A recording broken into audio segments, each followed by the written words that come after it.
Bro వచ్చే రెంట్లతో EMI కట్టేసే property ఏదైనా దొరుకుద్దా విజయవాడలో?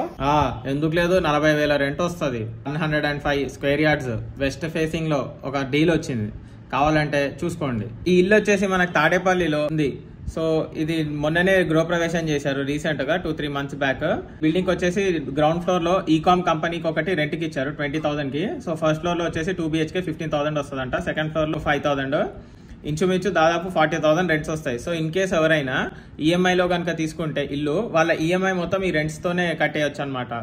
ఇంకొకటి దీనికి స్పెషాలిటీ ఏంటంటే ఫ్రంట్ 60 feet రోడ్ ఉంది అండ్ 4 కార్ పార్కింగ్ స్పేసెస్ కూడా ఉన్నాయంట.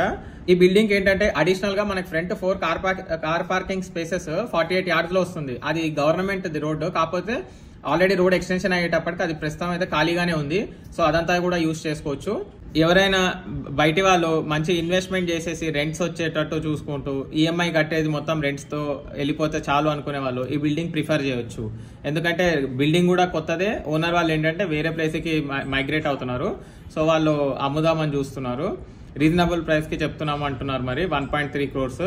ఈ బిల్డింగ్ వచ్చేసి మనకి ఎయిమ్స్ కి 6 kilometers, విజయవాడ బస్ స్టాండ్ కూడా 6 kilometers and Vijayawada railway station కూడా 6 kilometers. మోస్ట్ గ్రోయింగ్ ఏరియా ఇది ఇప్పుడు తాడేపల్లి అనేది.